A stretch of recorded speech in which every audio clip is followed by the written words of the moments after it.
Comme vous l'avez su, je suis donc de Guinée, Conakry, et j'ai connu Jésus-Christ grâce aux Spiritains qui sont arrivés dans mon village, et un d'eux est mort 6 mois après leur arrivée. Il était comme la fondation de la mission. Et donc, grâce à leur contact, surtout par l'exemple qu'ils m'ont donné, à savoir leur régularité de leur vie de prière, tous les matins à 5 heures, ils étaient à l'église, dans la pénombre. Il n'y avait pas d'électricité, il n'y avait que des bougies pour éclairer l'église. Et à 6 heures, c'était la messe où chaque prêtre avait son autel propre. À l'époque, il n'y avait pas de concélébration. Et moi, j'étais servant. J'ai quitté la maison très tôt pour être à 6 heures pour la messe. Et étonnamment, à la fin de mes études primaires, voilà ce que vous avez entendu, le père Barquemont me demande d'aller au séminaire, si je voulais aller au séminaire. J'ai dit oui, je veux bien, mais je ne savais pas du tout ce que c'est qu'un séminaire. J'ai voulu savoir un peu, mais qu'est-ce que c'est? Il dit voilà, c'est pour devenir comme moi. Et j'ai dit oui. Et comme je suis le seul enfant de ma famille, vous comprenez donc la difficulté que pouvaient rencontrer mes parents à dire oui, comme moi. Mais la chance que j'ai eue, mes parents étaient vraiment chrétiens, profondément chrétiens. Ils ne se sont jamais opposés à ma vocation. Le Seigneur nous a donné qu'un seul enfant, s'il le veut, eh bien, nous le cédons. Et c'est ainsi donc qu'ils m'ont laissé partir. On n'avait pas de séminaire à l'époque en Guinée, il fallait aller en Côte d'Ivoire, 4 jours de bateau, dans la cale, difficile de manger, la nourriture était très grasse, le mal de mer. C'est la première fois que j'ai monté dans une machine si grosse, avec tant de bagages, tant de monde. C'était étonnant, mais enfin, donc nous sommes arrivés à Abidjan et ensuite Bingerville. Et malheureusement, les premiers mois c'était assez bien. J'ai travaillé jusqu'à Noël, et puis ma santé s'est détériorée. J'étais très faible. Et donc on m'a menacé de me renvoyer à la maison, puisque je n'avais pas la santé. À l'époque, il fallait les 3 S pour qu'on vous laisse continuer les études: la santé, la science et la sainteté. Aucun des 3 n'était à ma possession. Ni la santé, ni la sainteté, ni la science. Alors j'avais une religieuse qui était notre infirmière, qui me soignait comme ça au hasard. J'ai essayé de combiner un mensonge avec lui. Avec elle, j'ai dit, écoute, dis au supérieur que je vais un peu mieux, s'il peut me laisser encore une semaine. C'était pas vrai que je n'allais pas mieux. Enfin, la sœur a dit, mais est-ce que nous ne pourrions pas faire des analyses pour savoir de quoi elle souffre? C'est ainsi qu'on a découvert que j'avais des ankylostomes, des parasites qui me rongeaient. Et après donc ces examens et puis un traitement, donc ça allait mieux. Et puis j'ai pu continuer ici grâce au Seigneur. Naturellement, la Guinée, vous savez, était une colonie française, a été indépendante. On a dû repartir en Guinée, dans une école de l'État, d'abord dans un collège de l'Église, mais ce collège a été nationalisé, confisqué par l'État, comme tous les biens de l'Église. Nous avons vécu 26 années de dictature et de persécution, et donc le reste des études secondaires, je les ai passées dans un lycée de l'État, jusqu'au baccalauréat. Ensuite, après le baccalauréat, je suis allé à Nancy. Après Nancy, j'ai dû repartir en Afrique, au Sénégal. Et puis, finalement, en 69, le 20 juillet, Dieu m'a donné la grâce d'être ordonné prêtre. Et l'évêque a décidé de m'envoyer immédiatement à Rome pour faire des études de Bible. Après les études de la parole de Dieu, je suis reparti en Guinée, j'ai été curé. Et 2 ans après, le pape Paul VI me nomme archevêque de Conakry. J'avais 33 ans. Le gouvernement refuse. Il a fallu négocier pendant 1 an et 4 mois. Et finalement, le gouvernement accepte ma nomination comme archevêque de Conakry. Entre-temps, Paul VI meurt et c'est Jean-Paul II qui me confirme en 79.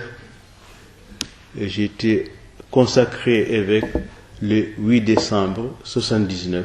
J'avais 34 ans. Évidemment, ce que je vais vous raconter ici, c'est mon expérience avec Dieu.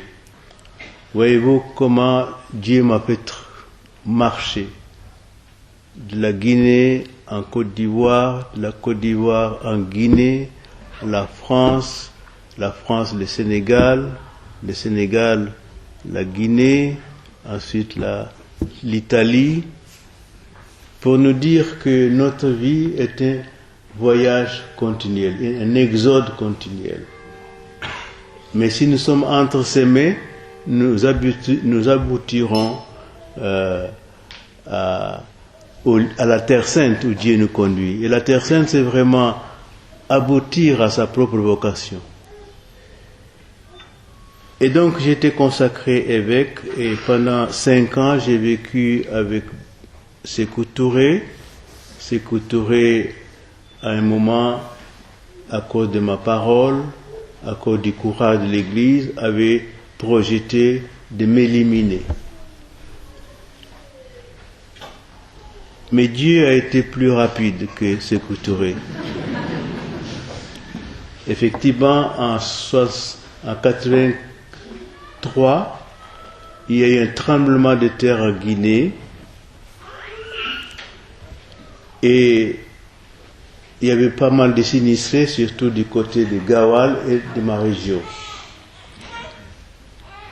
Et nous avons reçu beaucoup d'aide internationale, des pays voisins, mais aussi des pays européens. Et celui qui devait réceptionner cette aide s'appelait Siaka Touré, un parent de Sékou Touré, qui était en même temps responsable de la prison, la fameuse prison qu'on appelait Kambouaro. Et donc c'est lui qui devait nous arrêter, puisque Sékou avait décidé ainsi. Mais en allant réceptionner un avion à l'aéroport, ce Siaka glisse et tombe, et se casse la jambe. Il est amené au Maroc, et il reste plâtré au Maroc. Sékou Touré, qui avait décidé de nous arrêter au mois de mars, lui aussi tombe malade. Il est expédié au Maroc, puis aux États-Unis, et il meurt aux États-Unis. Vous voyez, je suis en sursis. Les deux sont morts avant moi, et voilà. Nous sommes entre les mains de Dieu. Et je crois que c'est très important de prendre conscience que Dieu est présent dans notre vie. Et ce livre, Dieu ou rien, justement, vous devez manifester cela. Toutes les pages parlent de Dieu.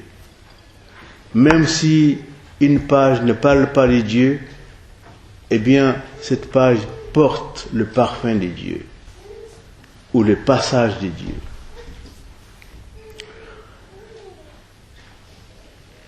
Cette présence de Dieu dans notre vie, vous voyez bien que dans la plupart des pays, notamment vos pays européens, cette présence de Dieu est de plus en plus ignorée.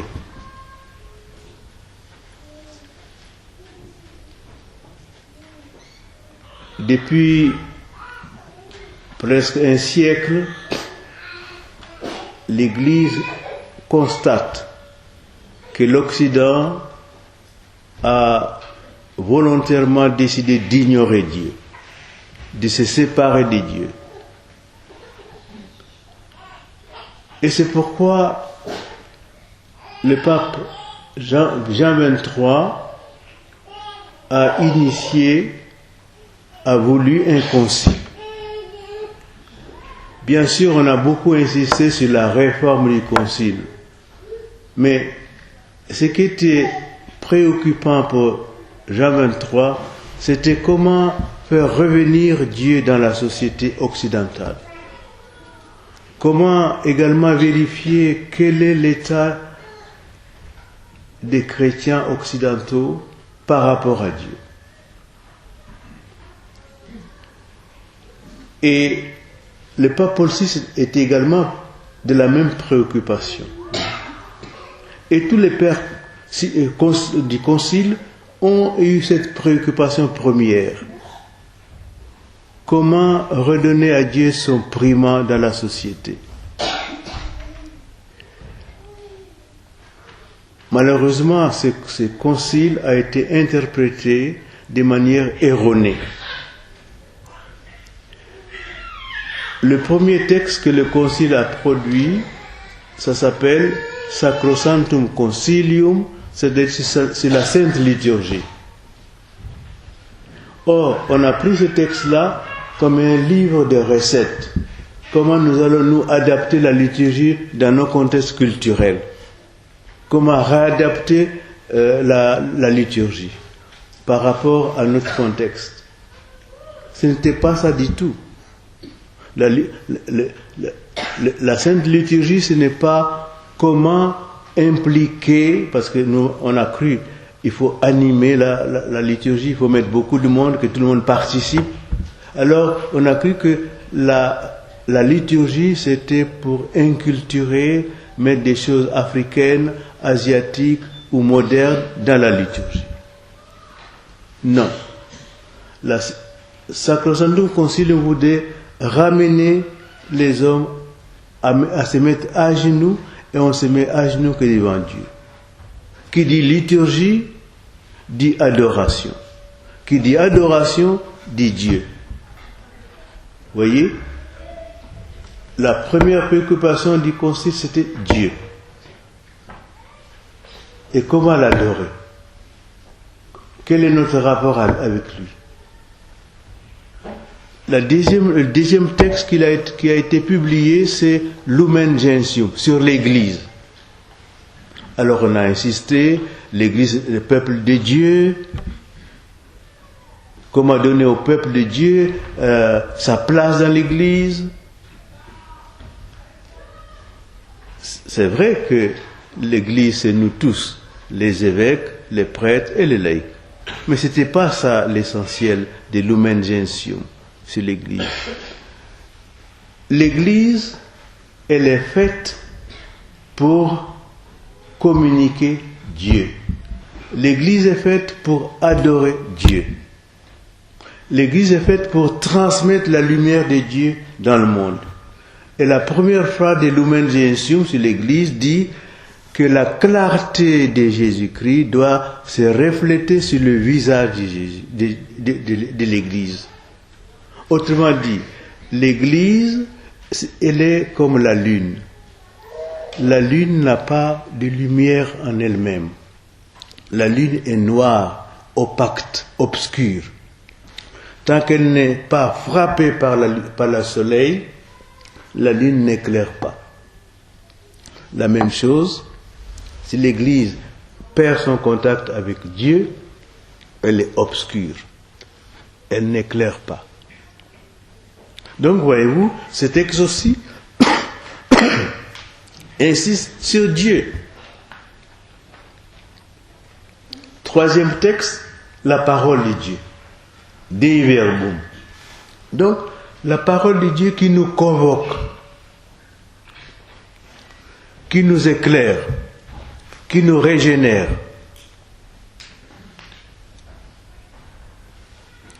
Donc, voyez-vous, la préoccupation première du concile, c'était Dieu. Parce que les pères de l'Église, les évêques du monde entier, notamment le monde occidental, ont constaté qu'il y avait un éloignement de l'homme par rapport à Dieu. Et d'une manière explicite, le pape Jean-Paul II a plusieurs fois dit que le monde occidental vit comme si Dieu n'existe pas. Et même les chrétiens qui vivent encore et qui vont à l'église vivent comme des apostats. Ils vivent une apostasie silencieuse. C'est ça la réalité. Dieu aujourd'hui est mort. Nietzsche a dit Dieu est mort. Nous sommes les assassins de Dieu. Et les chrétiens et les églises sont les caveaux, les tombeaux de Dieu. Beaucoup de chrétiens n'y vont pas à l'église pour éviter de sentir la putréfaction de Dieu. Dieu est pourri, est mort. Les paroles sont dures, mais ou ils n'y vont pas pour d'autres raisons aussi. Donc, et le pape Benoît, qui est un connaisseur parfait de la situation occidentale, un mois avant son élection comme pape, en avril 2005, avait fait une conférence à Subiaco et il disait ceci: la crise que traverse l'Occident aujourd'hui ne s'est jamais vérifiée au cours de l'histoire de l'humanité, où Dieu est rejeté.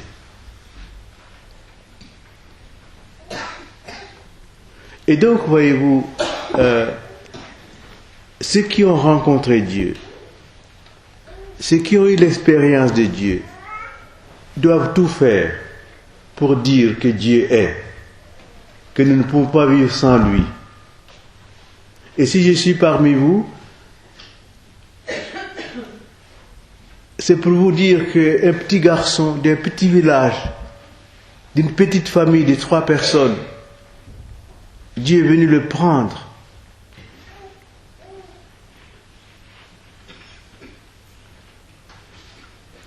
Et le sortir de ce village de Rousse, l'amener en Côte d'Ivoire, le ramener en Guinée, en France, encore en Sénégal. Et aujourd'hui, il le place au milieu de la catholicité, au cœur de l'Église. Qui aurait rêvé? Mes parents n'auraient jamais pensé que moi, un jour, je serais un des proches collaborateurs du Saint-Père. Ce n'est pas mon œuvre. Ce n'est pas l'œuvre de mes parents. C'est l'œuvre de Dieu. Et cette œuvre de Dieu, je dois le dire,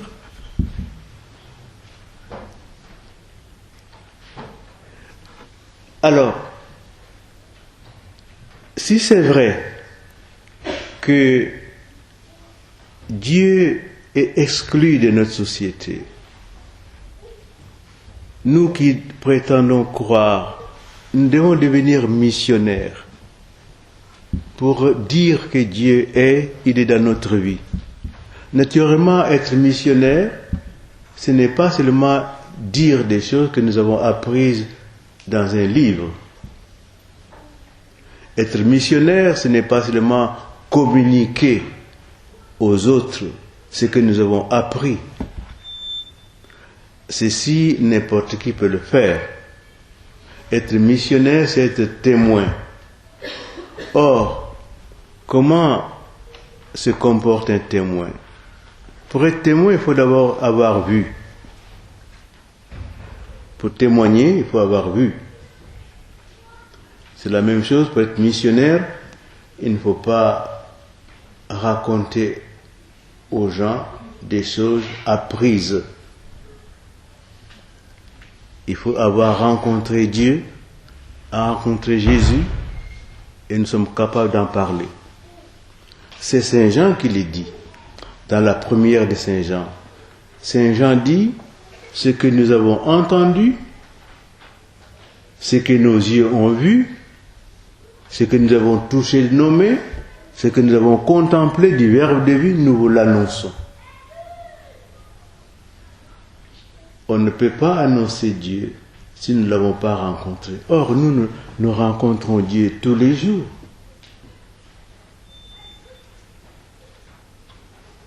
Lorsque nous lisons la parole de Dieu, c'est Dieu qui parle. C'est Jésus qui parle dans l'Évangile. Lorsque nous avançons vers l'autel et quand on nous dit le corps du Christ, nous disons Amen. Nous reconnaissons que nous avons le corps de Dieu dans nos mains. Est-ce que nous y croyons? Et que nous savons vraiment que nous avons dans nos mains Dieu? Si c'est vrai, alors nous sommes capables de le dire. Lorsque vous entendez le prêtre dire « Ceci est mon corps, ceci est mon sang », est-ce que lui, il est conscient qu'il est le Christ? Il prononce les mêmes paroles que le Christ. Le prêtre, c'est le Christ. Il n'est pas seulement un alter Christus, un autre Christ. Il est ipse Christus. Il est le Christ lui-même, puisqu'il dit « Ceci est mon corps, ceci est mon sang ». Et c'est vrai. Si le prêtre est conscient de ça, vous voyez comme il doit refléter Jésus dans son corps,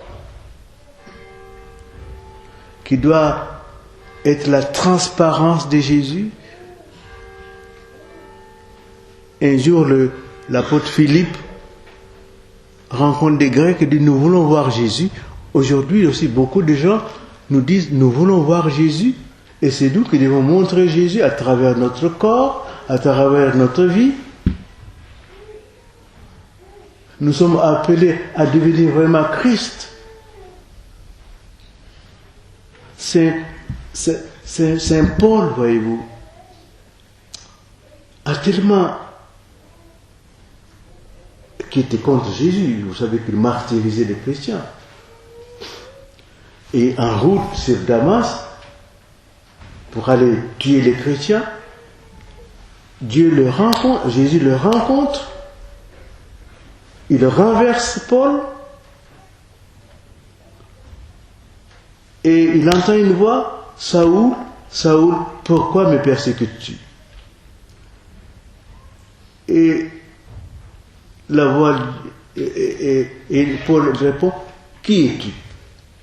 Et il dit, c'est Jésus que tu persécutes. Et de ces jours-là, la vie de Saint Paul a été totalement renversée. Nous aussi, nous devons chercher que notre vie soit renversée, soit changée, soit transformée. Surtout en ce temps de carême, c'est l'effort qui nous est demandé. Renverser notre vie, transformer notre vie.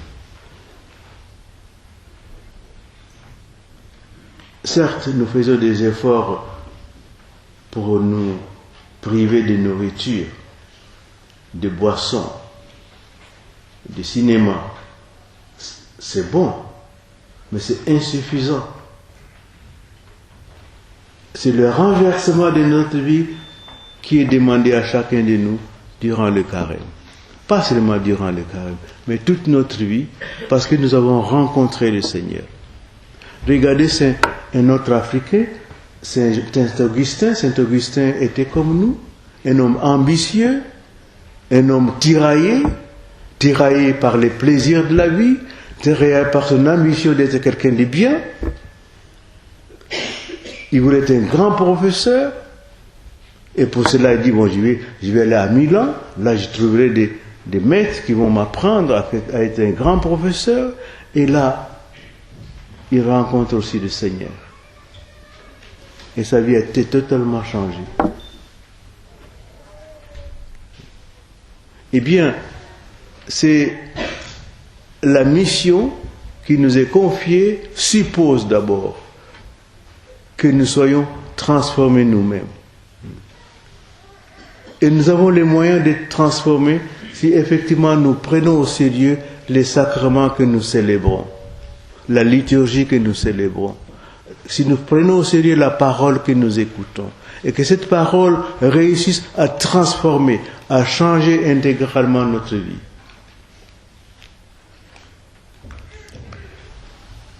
Ce que je dis là, beaucoup d'entre nous, encore aujourd'hui, essaient de le faire. Regardez des chrétiens comme nous, peut-être plus pauvres que nous, qui meurent au Pakistan. On a brûlé un couple de chrétiens dans un four en laissant 3 enfants. En Syrie, les Coptes, en Égypte, au Nigeria, beaucoup de chrétiens meurent pour Jésus. Ici, nous sommes tranquilles.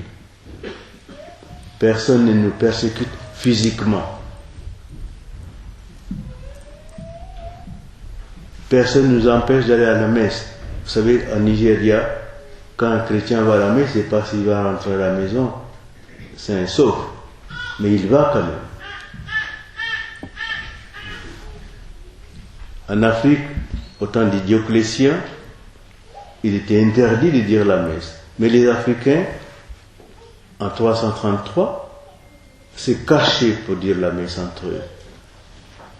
Un jour, on surprend 42 personnes, 42 chrétiens, et on les prend. On dit, vous ne savez pas que c'est interdit de célébrer la messe?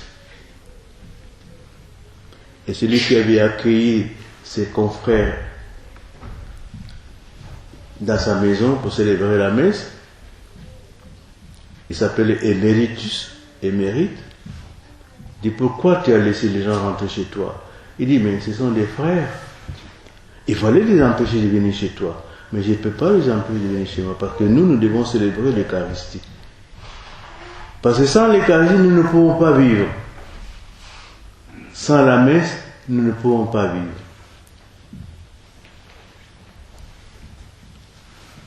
Les 33 ont été exécutés.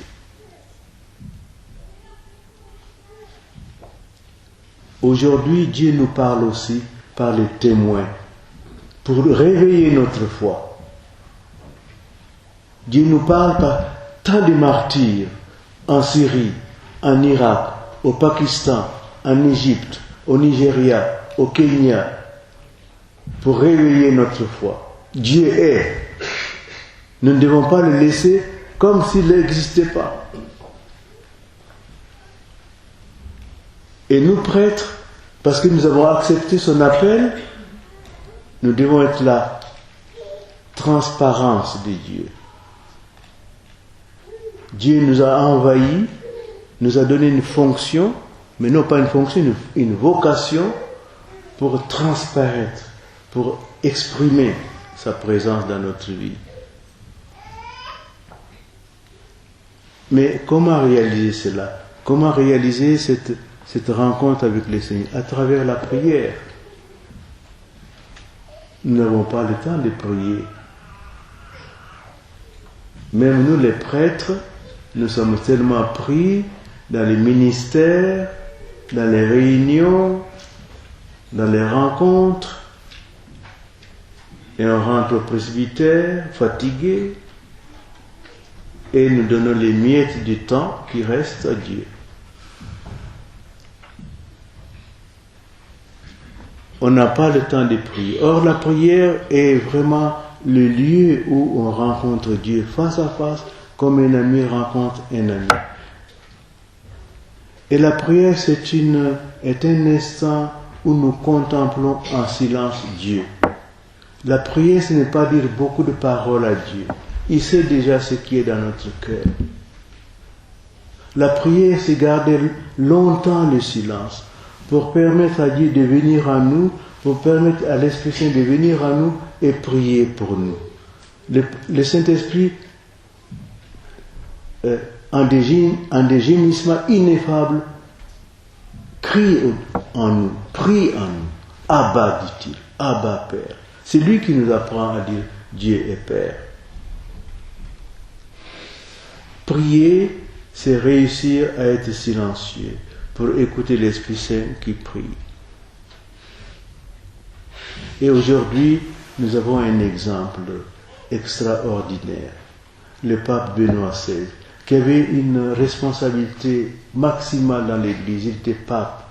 Et il dit, je vais passer le reste de ma vie à regarder Dieu et laisser Dieu me regarder. J'ai passé ma vie à contempler Jésus et me laisser contempler dans la prière. Il est dans un monastère. Il passe sa vie avec Dieu. Pour nous montrer la centralité, le primat de Dieu dans la vie d'un homme.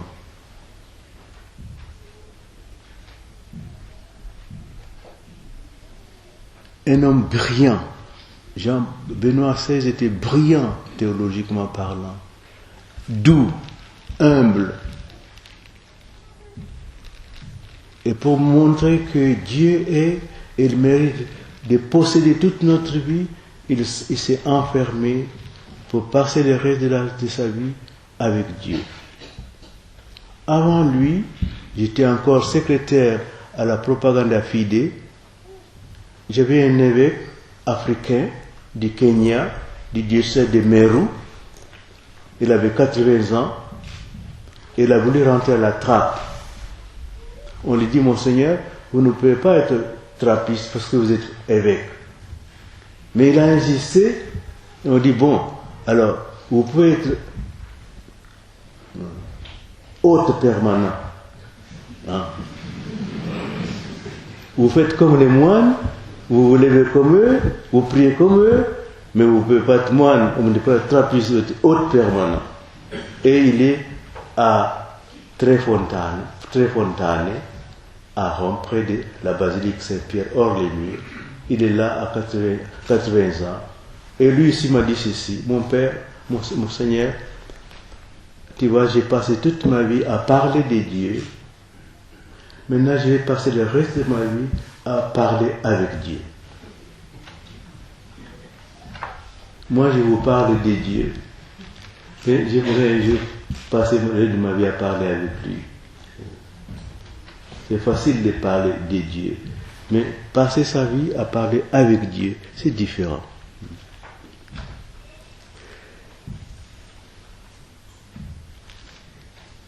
Et voyez-vous, si nous voulons, nous qui sommes baptisés, si nous voulons persévérer à être chrétiens, mais des chrétiens vrais, j'insiste, faites tout pour ne pas vous contenter de connaître Jésus par ouï dire, parce que le catéchisme vous a appris ceci, ou parce que le prêtre a prêché. Vous-même faites l'expérience personnelle de Dieu. Parce que si vous n'avez pas rencontré Dieu un jour, vous ne pouvez pas continuer à être chrétien. Certes, vous allez à la messe, mais rien ne bouge dans votre vie, rien ne change dans votre vie. Vous faites comme tout le monde. Il faut voir Jésus. Ce que nous avons vu, ce que nous avons vu de nos yeux, ce que nous avons contemplé, ce que nous avons touché de nos mains, nous vous l'annonçons.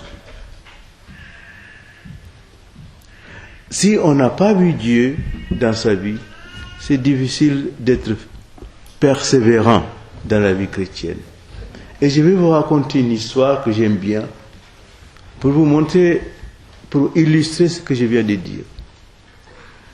deux moines dans le désert se rencontrent et un dit à l'autre, mais pourquoi les gens ne persévèrent pas dans la vie monastique? Pourquoi les gens ne persévèrent pas dans la vie chrétienne? Et l'autre moine répond, la vie chrétienne c'est comme un chien qui soulève un lièvre. Il court derrière les lièvres en aboyant. Les autres chiens entendent l'aboiement et se mettent à courir aussi. Toute la meute se met à courir derrière les lièvres.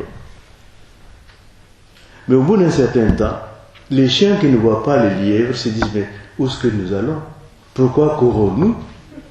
Et ils vont s'arrêter petit à petit. C'est inutile de courir, il n'y a rien. Seuls les chiens qui voient les lièvres vont poursuivre les lièvres jusqu'à l'attraper. La même chose aussi pour nous chrétiens. Celui qui ne voit pas Jésus, s'il n'a pas l'expérience personnelle de Jésus, il va continuer à courir quelques moments, mais il va s'arrêter.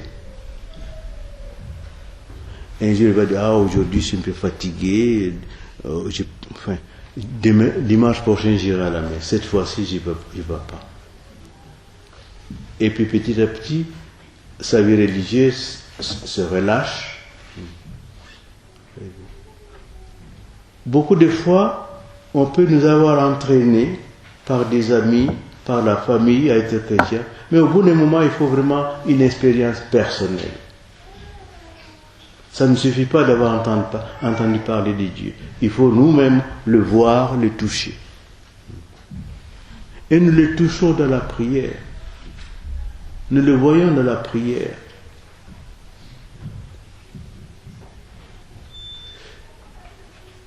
Voilà, dans ces livres, vous trouverez beaucoup de réflexions sur l'Église, sur les papes, sur la morale, sur la crise anthropologique occidentale. Vous voyez une crise profonde.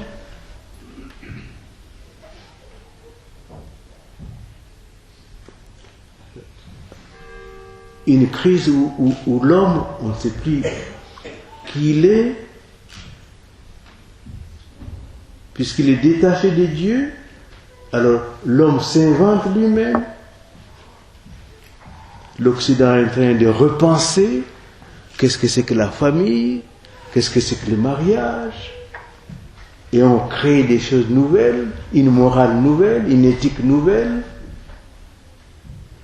L'Occident s'est fait Dieu.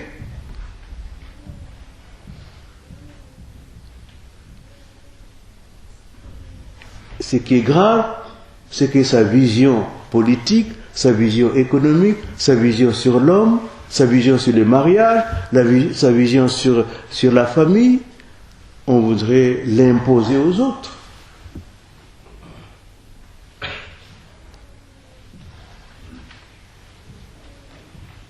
Mais nous les Africains, nous avons décidé aussi de vous proposer ce que vous nous avez donné. Parce que, voyez-vous, et je termine parce que je vais vous donner la parole aussi, vous allez dire trop bavard. Bon. Alors, depuis le début de la révélation, vous savez, l'Afrique a été toujours impliquée dans le projet de Dieu d'être en lien avec l'homme et de sauver l'homme. Vous allez me dire ce que vous allez vous dire là, c'est des sentiments. Mais lorsque nous regardons d'où est parti le projet de Dieu de faire alliance avec l'homme, c'est parti d'Égypte.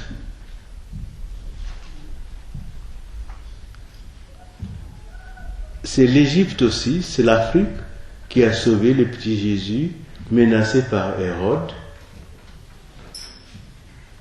C'est un Africain qui a aidé Jésus à porter sa croix, Simon de Cyrène.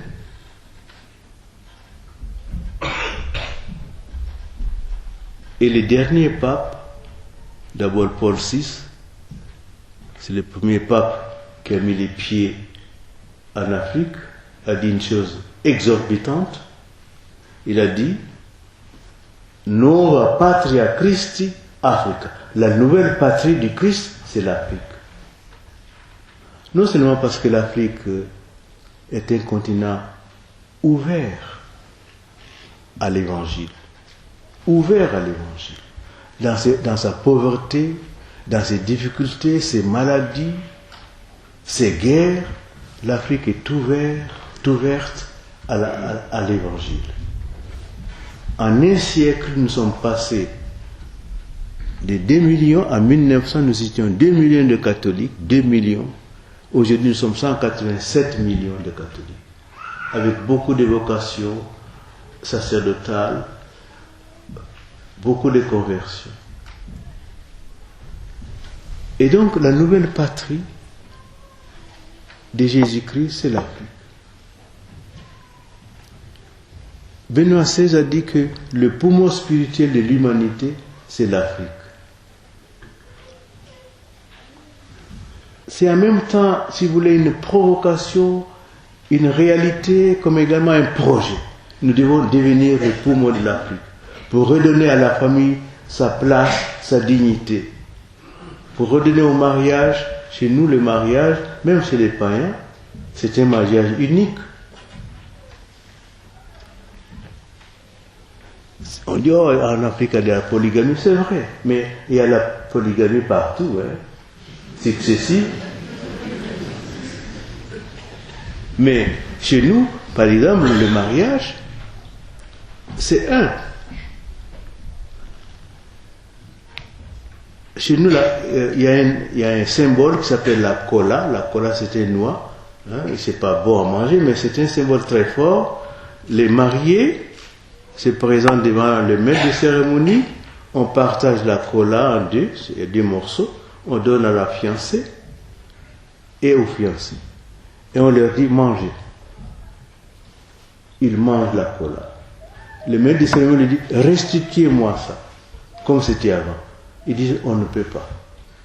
Nous avons déjà mangé. Ça veut dire que le mariage est définitif, indissoluble. Évidemment, ce mariage est réglé dans l'accord non seulement des deux fiancés, mais leur famille. Et lorsqu'il y a une difficulté, eh bien les deux familles font tout pour que cette difficulté disparaisse dans la paix. Au Bénin, également, le mariage est un. Lorsque une femme épouse un monsieur, c'est définitif. Et si par hasard, pour des difficultés quelconques, la femme quitte son mari pour épouser un deuxième mari, ou un troisième mari, ou un quatrième mari, si elle meurt, avec le troisième ou le quatrième, c'est le premier mari qui décide quelle sera l'heure de l'enterrement. Et c'est lui qui donnera le linceul, même s'il est le plus pauvre du village, pour dire que le vrai mariage, c'est le premier, pas les autres. À la mort, voyez-vous, on restitue la vérité. Il n'y a pas de mariage. Ceci parce que ceci est inscrit dans la nature de l'homme. Et Dieu ne fait que nous redire cela dans sa parole révélée. Mais déjà, en chaque homme, la nature est inscrite par Dieu, la loi est inscrite par Dieu. Ce que l'Église dit, ce n'est pas du tout une invention. C'est Dieu qui l'a voulu ici et la nature l'a accepté. Chez nous, il y a la polygamie, mais quand le monsieur décide de prendre une deuxième femme, c'est son affaire. Sa famille ne va pas s'impliquer. Donc voilà, nous voudrons aussi, nous les Africains, surtout pendant ces temps difficiles, apporter notre contribution, puisque le Seigneur nous a voulu impliquer dans son projet de salut de l'humanité. Et c'est comme ça que j'interprète tout ce que les derniers papes ont dit. Nova Patria Christi Africa, le poumon de l'humanité, la prospérité de l'humanité, c'est l'Afrique. Et Jean-Paul II dit également que le nom de chaque Africain est inscrit sur les pommes crucifiées du Christ. D'où ce que nous avons reçu de vous, c'est un devoir de reconnaissance de vous les restituer, de vous redire, restez chrétiens. Acceptez aussi de mourir pour le Christ. Je vous disais tout à l'heure que vous n'êtes pas persécutés physiquement, mais vous êtes persécutés encore plus dangereusement ici. Parce qu'on anesthésie votre foi. On anesthésie votre capacité de dire non à certaines orientations morales. Vous devez résister. Vous devez dire non. Une famille, c'est un père et une mère.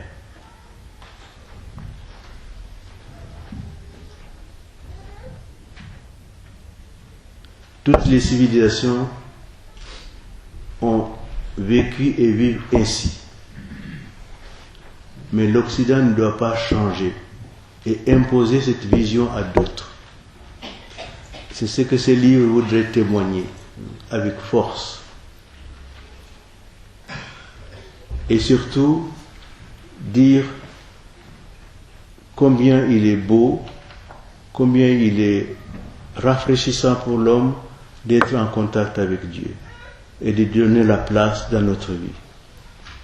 Voilà ce que je voulais vous partager, en m'excusant d'avoir pris trop de temps, et je suis disponible si vous avez des questions. Vous pouvez aussi me contredire tout ce que je viens de dire. Voilà, merci beaucoup.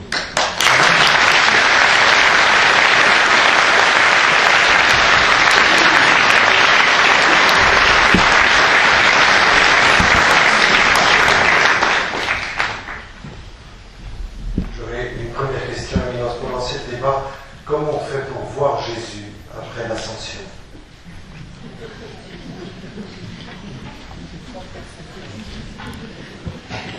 Eh bien,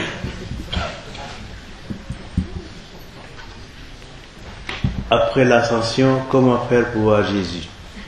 Mais qu'est-ce que Jésus a dit avant l'ascension? Il a dit, je suis avec vous tous les jours, jusqu'à la fin des temps. Et Jésus est visible tous les jours, pour nous les prêtres surtout. Jésus, nous le prenons à nos mains tous les jours. Jésus, nous le contemplons dans le tabernacle tous les jours. Jésus, nous l'entendons lorsque nous lisons son évangile tous les jours. Jésus, nous le voyons lorsque, dans le silence de ma maison, de ma chambre, dans le silence de l'église, je suis comme ce paysan dit Ars, je suis là devant le tabernacle, il m'avise et je l'avise, il me regarde et je le regarde. Évidemment, ce regard est un regard de foi. Ces morceaux de pain que nous recevons, pour beaucoup, c'est un scandale, c'est un blasphème, c'est rien. Mais pourtant, ces petits morceaux sans poids, c'est Dieu. Nous devons toujours hurler vers Dieu. Seigneur, je crois, mais augmente ma foi. Le grand drame pour nous chrétiens, lorsque nous célébrons la messe, nous célébrons un rite, nous ne croyons pas peut-être suffisamment.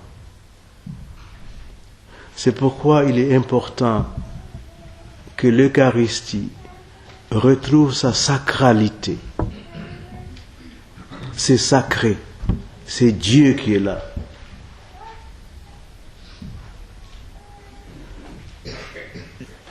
Ce que nous devons demander, parce que voir Jésus, c'est la foi. Célébrer la messe pour nous prêtres, c'est une chose exorbitante, extraordinaire. Lorsque moi je m'approchais vers le sacerdoce, j'en avais peur. Et je voulais demander une année encore pour réfléchir. C'est effrayant de célébrer la messe. Parce que un pauvre homme que je suis, je fais descendre Dieu sur terre. Le curé d'Ars dit, le prêtre est tellement puissant qu'il ordonne Dieu de descendre. Il commande Dieu de venir. Commande Dieu de venir lorsqu'il dit, ceci est mon corps, ceci est mon sang. Je crois que c'est une question de foi. Mais le Christ est là. Il nous a promis d'être avec nous. Et nous le voyons. Voyez-vous, ce qui m'a frappé, c'est Jean-Paul II. Parce que vraiment, Jean-Paul II voyait Dieu. Lorsqu'il était devant le Saint-Sacrement, Jean-Paul II, il était toujours à genoux. Non par respect, par amour. Il était absolument brisé par la mort, par la maladie, cassé par la maladie. Mais malgré ça, il fallait le soulever, le faire asseoir, mais il tenait à être à genoux. À genoux. Il ne pouvait pas tout seul, mais il fallait qu'on le mette à genoux, parce qu'il voulait ça.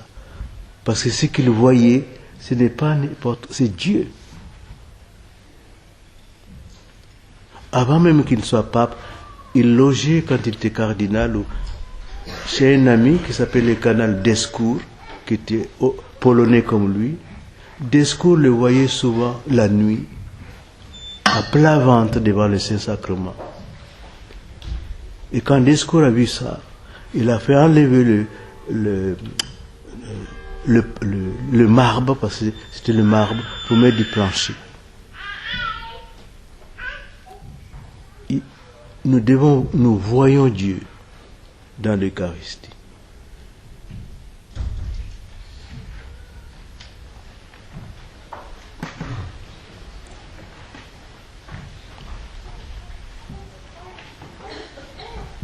Merci, monsieur le cardinal. Une des personnes qui ont sauvé ma foi, c'est ma fille trisomique.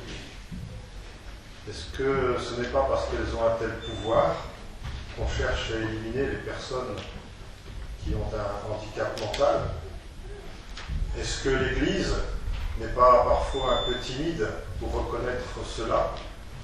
Dans le numéro 57 de la Relatio Synodi, il est dit que l'Église soutient les familles qui accueillent, éduquent et entourent de leur affection les personnes handicapées. Est-ce qu'on ne peut pas en dire un peu plus sur cette capacité à nous montrer le chemin qui mène à Jésus?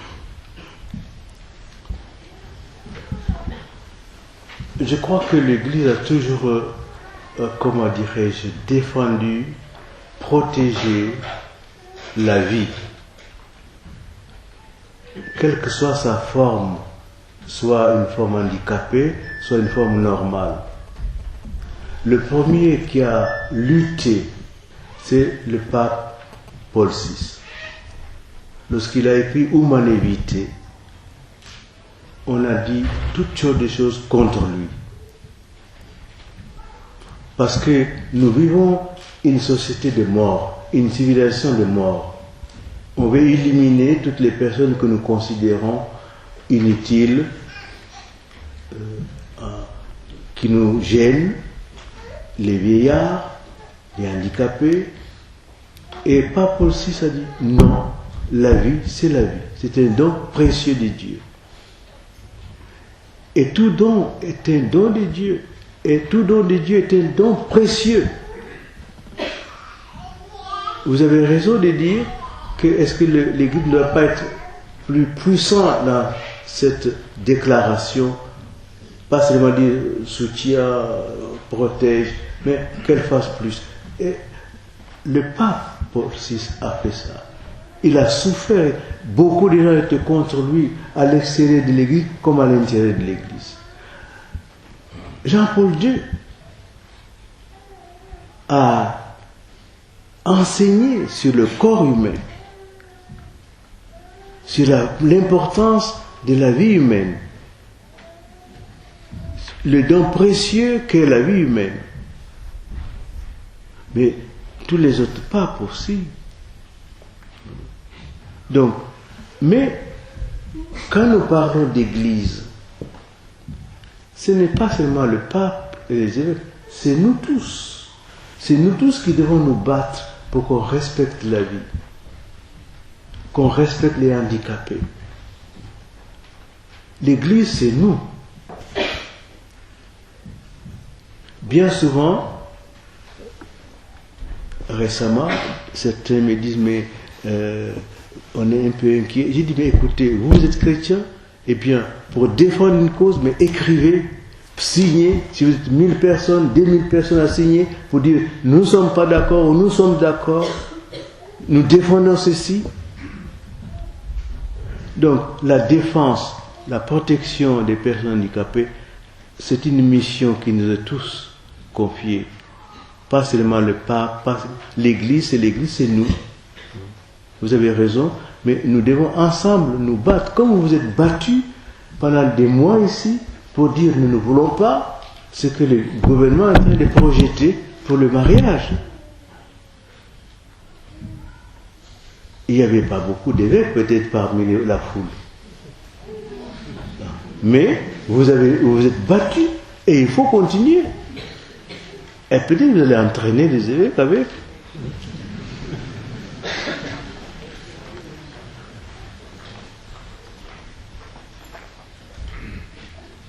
Monsieur Cardinal, vous avez eu des propos très émouvants. Je vous en remercie. Vous avez évoqué à plusieurs reprises les textes du Concile Vatican II. Si on devait résumer très brièvement le Concile, c'est sa volonté, je pense son souhait, en tout cas chez Jean 23, de redonner, je ne sais pas dire le pouvoir, mais une certaine présence aux laïcs. Le Saint-Père actuel, le pape François, vous a appelé à son côté pour développer votre action.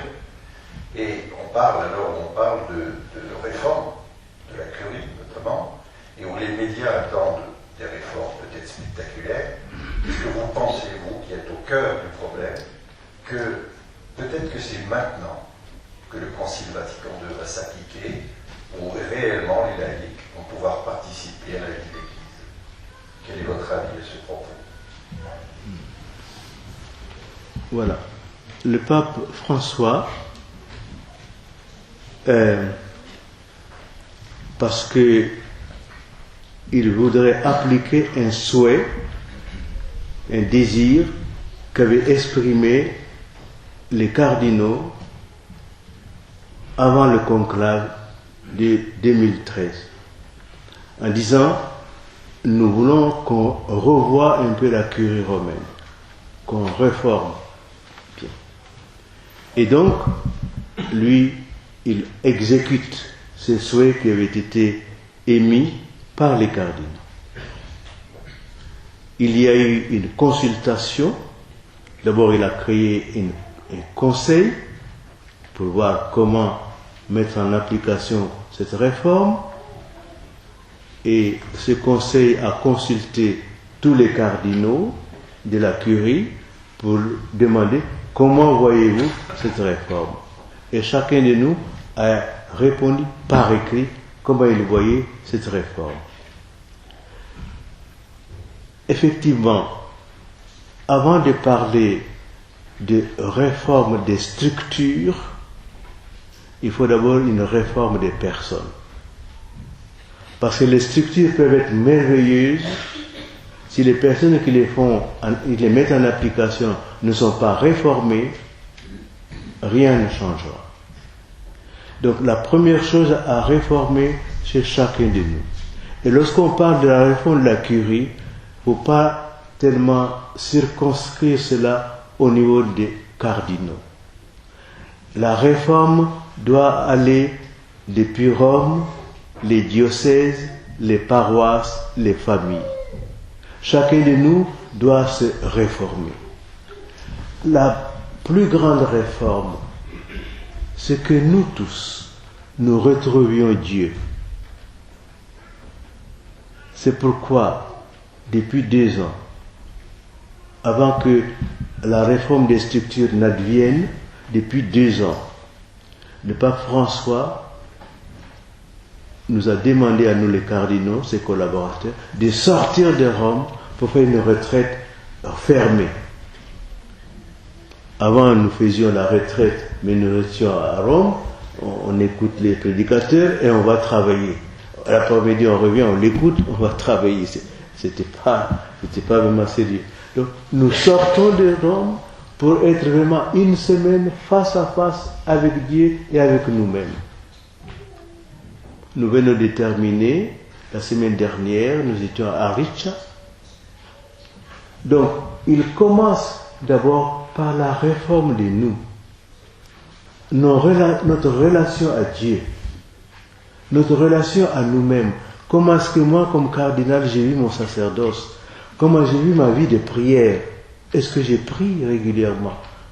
Bien sûr, je peux être fidèle à la récitation des bréviaires, mais est-ce que j'ai prié? Est-ce que je suis à l'écoute de Dieu? Est-ce que je laisse Dieu me regarder? Est-ce que je regarde Dieu? Et donc le fait de sortir pendant une semaine pour laisser Dieu me regarder et que moi je regarde Dieu, c'est déjà un début de réforme. Ensuite viendront les réformes structurelles qui va prendre du temps parce qu'il ne s'agit pas de mettre des choses ensemble que c'est réformer. Donc ça va prendre du temps. Mais je pense que je voudrais qu'on sache bien que la réforme ne concerne pas seulement la curie, mais ça doit se faire également au niveau des diocèses, au niveau des paroisses, au niveau des familles et au niveau personnel.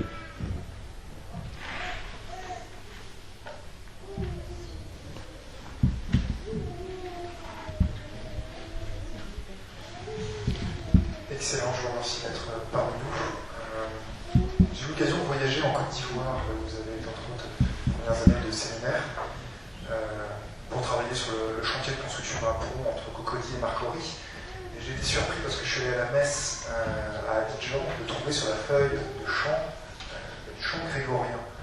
Et voilà, je suis un peu surpris de voir qu'en Occident, en France, on a quasiment plus de chant grégorien. Je voulais savoir votre avis dans la mesure où le Concile Vatican II, en fait, présente ce chant comme étant le chant principal de la liturgie catholique. Oui. Bien souvent, on a cru que le Concile Vatican II promeut une rupture du passé. Non. Benoît XVI nous dit il n'y a pas de rupture, il y a continuité. Il n'y a pas un arbre qui survit si vous coupez les racines. Eh bien, l'Église a vécu, nous sommes au 3e millénaire. Le rite de Pie V a engendré énormément de saints. On a vécu des siècles et ce rite nous a formé des chrétiens, des saints. On ne peut pas dire d'un jour à l'autre, ce n'est plus valable. Non, le Concile n'a jamais supprimé les grégoriens. Le Concile n'a jamais supprimé le chant grégorien, ni la messe en latin. Jamais. Mais seulement, comme beaucoup de prêtres n'ont pas ou n'étudient plus le latin, naturellement ils sont handicapés de dire la messe en latin. Et donc c'est plus facile de dire la messe dans la langue. Mais ça n'a jamais été interdit. Et je pense qu'on encourage maintenant à reprendre le latin, sans bien sûr insister sur le latin seulement, parce que je pense que le Concile aussi a dit qu'il faut une réforme de la liturgie. Il faut aider les peuples de Dieu à participer à la célébration liturgique. Mais qu'est-ce que ça veut dire participer? Ce n'est pas mettre beaucoup de monde à l'autel. Ce n'est pas distribuer des rôles pour que tout le monde soit impliqué. Ce n'est pas un théâtre. Participer, ça veut dire aider les chrétiens à entrer dans la prière de Jésus, dans la prière sacrificielle de Jésus. C'est les aider à mourir avec Jésus dans la messe. Saint Paul dit, je suis crucifié avec le Christ. Ce n'est plus moi qui vis, c'est le Christ qui vit en moi. Ma vie présente dans la chair, je la vis dans la foi au Fils de Dieu qui m'a aimé et s'est livré pour moi. Participer à la messe, ce n'est pas faire des activités, mais c'est entrer dans la mort de Jésus pour ressusciter avec lui. Or, on a cru que la messe, c'est de dire aux laïcs, à tout le monde, fais ceci, fais cela, etc. Non. Bien sûr, on permet à un laïc de faire la lecture. Hein, c'est bien. C'est pas ça qui est interdit. Mais c'est pas de mettre tout le monde en train de tourner autour de la table, du Saint-Sacrifice, que chacun ait un rôle, non. C'est vraiment aider le chrétien à entrer dans le sacrifice de Jésus. Donc, le chant grégorien n'a jamais été supprimé. D'ailleurs, vous voyez bien la différence entre un chant qui a été créé après avoir médité la parole de Dieu. La différence, on voit bien que quand les moines chantent, ils chantent quelque chose qu'ils ont approfondi, médité. Ce n'est pas un chant comme ça. C'est vraiment l'expression d'une rencontre avec Dieu qui est exprimée dans le chant. Et donc je pense que ce n'est jamais été supprimé. Il faut encourager. En Afrique, en tout cas, on chante le credo, le gloria, enfin le grégorien, parce que c'est un beau chant. On chante aussi les chants en africain. D'ailleurs, nous, on doit faire beaucoup d'efforts aussi en Afrique, parce qu'on a cru que la liturgie, il faut l'inculturer. Alors, on met beaucoup de choses dans la messe, des choses africaines, qui n'ont rien à voir avec la messe. Alors, les messes durent 6 heures, 7 heures. Bon, je critique ça aussi dans mon livre. Non, il ne s'agit pas d'allonger la soupe pour rien. Hein. Il faut mettre des choses essentielles. Le cardinal souhaitant pouvoir dédicacer les livres à la fin de sa conférence, on prend une dernière question, et on ne prendra pas d'autres après. Et comme ensuite le cardinal ira célébrer la messe de 18h30, et je suppose qu'il n'est pas arrivé à la sacristie au dernier instant, nous le libérerons pour qu'il ait le temps de descendre. Une dernière question.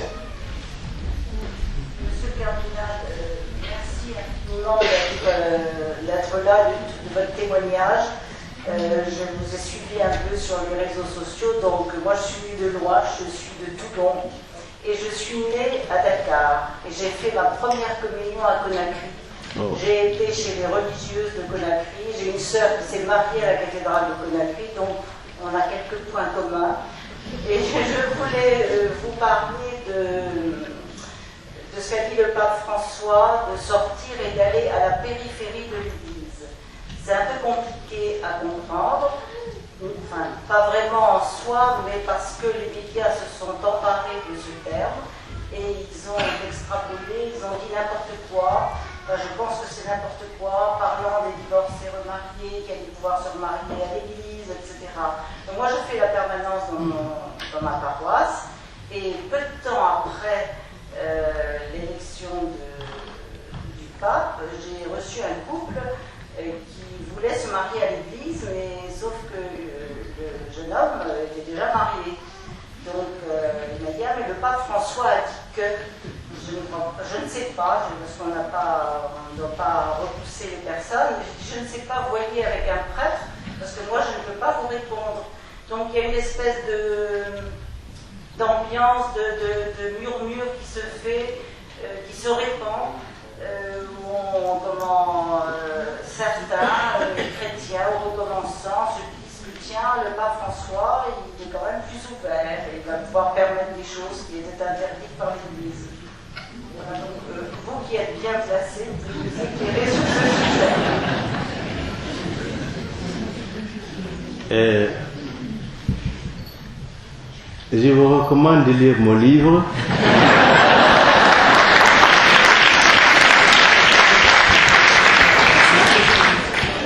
Et vous trouverez la réponse. C'est vrai, ce que vous dites, c'est une réalité. Moi-même, je suis allé cette année faire des confirmations au nord d'Italie, à Como, 3 confirmations, donc, et j'ai déjeuné avec les prêtres, ils étaient au moins 7, ils m'ont dit, Monseigneur, nous n'en pouvons plus. Les chrétiens viennent, nous disent que nous sommes méchants, nous ne voulons pas leur donner la communion parce qu'ils sont divorcés, alors que le pape a dit qu'ils peuvent. Alors, ils leur disent, mais nous, pour l'instant, nous n'avons pas un texte déjà de François, donc vous ne pouvez pas communier. Moi-même, l'année dernière, on sortait de la célébration du Vendredi Saint, et le Père, quant à la messe, avait prêché sur la miséricorde. Et en sortant, je rentrais chez moi, un Italien me coince. Il dit alors, quand est-ce que nous pouvons communier nous autres? J'ai dit jamais. Il dit, mais le pape a dit qu'on fait. Donc, vraiment, c'est une confusion absolue, mais le pape n'a jamais dit que les divorcés et mariés peuvent communier. De toute façon, c'est très clair dans Familiaris Consortio que les divorcés et mariés ne peuvent pas communier. Mais ce n'est pas pour ça qu'ils sont exclus de l'Église. Ils peuvent participer à l'Eucharistie, ils peuvent éduquer les enfants chrétiennement, ils peuvent participer à la vie de la paroisse, ils peuvent participer à l'activité caritative de l'Église, parce que la charité couvre une multitude de péchés. Donc, ils ne sont pas exclus. Seulement, lorsque on a rompu l'alliance, telle que Dieu l'a voulu, vous ne pouvez pas prendre part à l'alliance eucharistique que nous célébrons. Mais ça ne veut pas dire qu'on est exclu. Mais ceci, je crois, c'est une prétention uniquement occidentale. Moi, je vais vous donner un exemple de Conakry, puisque vous parlez de Conakry. J'avais une dame qui était vraiment dynamique à Conakry. Elle était catéchiste. Elle lisait les dimanches les lectures. Et un jour, le démon est entré dans leur maison. Elle quitte son mari et va épouser un autre monsieur. Naturellement, elle ne peut plus lire, parce que si vous lisez un texte qui contredit votre vie, vous ne pouvez pas vous permettre. Donc on a dit, tu ne lis plus maintenant à la messe. Hein. Catéchisme non plus, tu ne peux pas faire la... Parce que si les enfants te disent, mais si tu dis aux enfants, la communion, c'est vraiment une chose extraordinaire, et on ne vous voit pas communier, qu'est-ce que vous allez expliquer? Donc, ça avait beaucoup peiné. Mais il m'a dit une chose, voilà, Monseigneur, depuis que je ne peux plus communier, par vénération du Seigneur, par amour pour le Seigneur, je sais que je ne peux pas. Je suis debout depuis le moment où le Père doit prendre les saintes hosties au tabernacle, et je reste debout pendant toute la distribution de l'Eucharistie, jusqu'à ce que le Seigneur retourne dans le tabernacle. Je suis debout. C'est ma manière de participer à l'Eucharistie et de communier. Chez nous, aucun chrétien ne prétend recevoir la communion sachant qu'il est divorcé, remarié. Mais elle, en tout cas, m'a dit ceci: je suis debout, par respect pour lui, par vénération pour lui, et c'est ma manière de communier à son corps. Donc, mais François n'a jamais dit ça. Mais je sais que les gens attendent ça, que François bouleverse, mais François ne peut rien bouleverser. Parce que la doctrine, c'est la doctrine. Bon, on dit, mais il faut une attitude pastorale, mais vous ne pouvez pas séparer la pastorale de la doctrine. La pastorale est basée sur la doctrine. Malheureusement, madame, il y a des prêtres, des évêques et même des cardinaux, pour des raisons que j'ignore, défendent cette possibilité de donner le sacrement, enfin de permettre un remariage en se disant, mais les orthodoxes font ça. Mais les orthodoxes font ça parce qu'ils ont eu des pressions des empereurs, des pressions ce n'est pas volontairement, ils savent bien que ils ont été poussés à admettre un remariage. En admettant ça, ils savent bien que c'est en contradiction avec ce que le Christ a dit. Le Christ a dit textuellement, ce que Dieu a uni, l'homme ne le sépare pas. Et si l'homme répudie sa femme et épouse une autre femme, il est adultère. Et pareillement, si la femme répudie son mari et en épouse un autre, elle est adultère. La parole est claire. Mais comme ici, on voudrait réduire l'évangile au minimum, et on ne se rend pas compte que des gens meurent pour rester fidèles à l'évangile. Les gens qui meurent au Pakistan, ils auraient pu dire, moi, l'évangile est trop dur. Je dis même musulman. Mais ils meurent. Et nous, les prêtres, nous voulons réduire l'évangile au minimum. Moi, si je suis là aujourd'hui, c'est parce que des Français jeunes sont morts pour moi à 35 ans, à 40 ans. Beaucoup de missionnaires sont morts très jeunes parce qu'ils croyaient à l'évangile.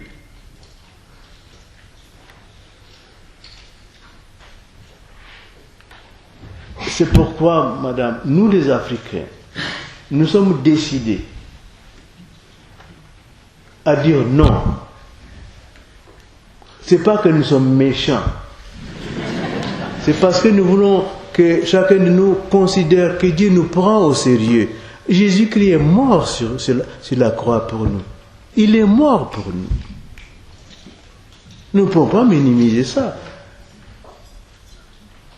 Moi, depuis que j'ai vu, je pouvais imaginer ce que ça pouvait représenter la mort de Jésus. Mais depuis que j'ai vu le film de Gibson, La Passion, comment Jésus a été traité, la brutalité avec laquelle il a été fait, je ne peux plus dire la messe comme si je n'avais jamais vu ça. Bien sûr, nous ne pouvons pas imaginer ce que c'est que crucifié, flagellé. Mais regardez ces films. Ça vous donne une image petite de ce que Jésus a souffert pour nous. Et nous voulons vivre l'évangile comme ça.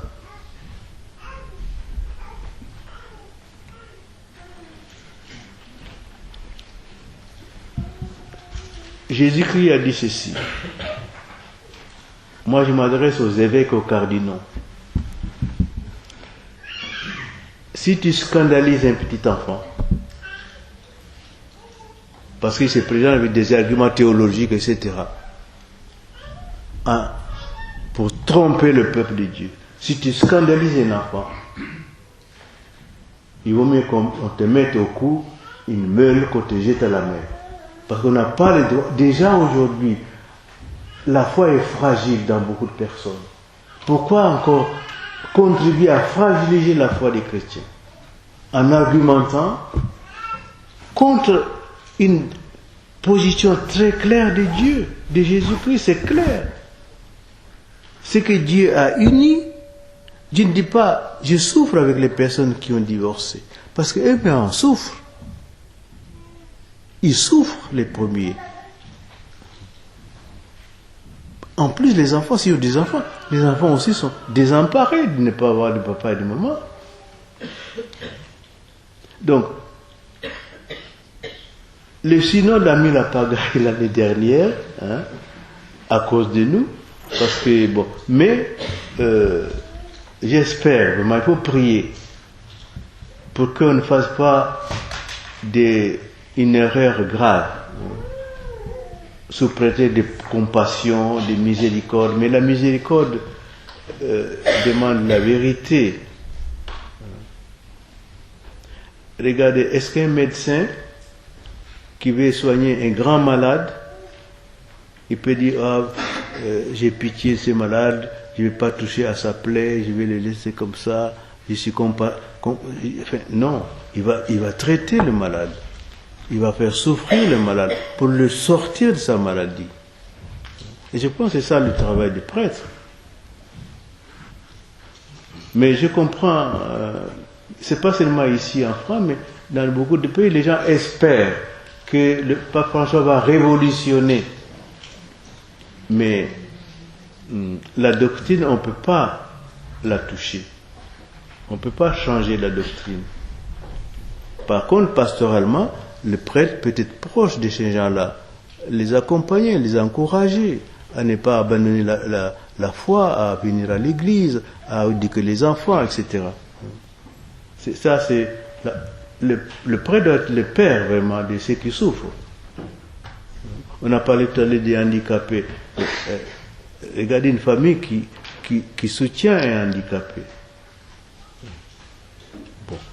Qu'est-ce que ça veut dire soutenir? Ça ne veut pas dire que, bon, on va faire à un handicapé parce que je l'aime, les mêmes choses que ceux qui ne sont pas handicapés. Donc, priez pour le synode prochain, priez pour les Africains et pour les autres évêques aussi. Je sais qu'il n'y a pas que les Africains qui tiennent à la solution.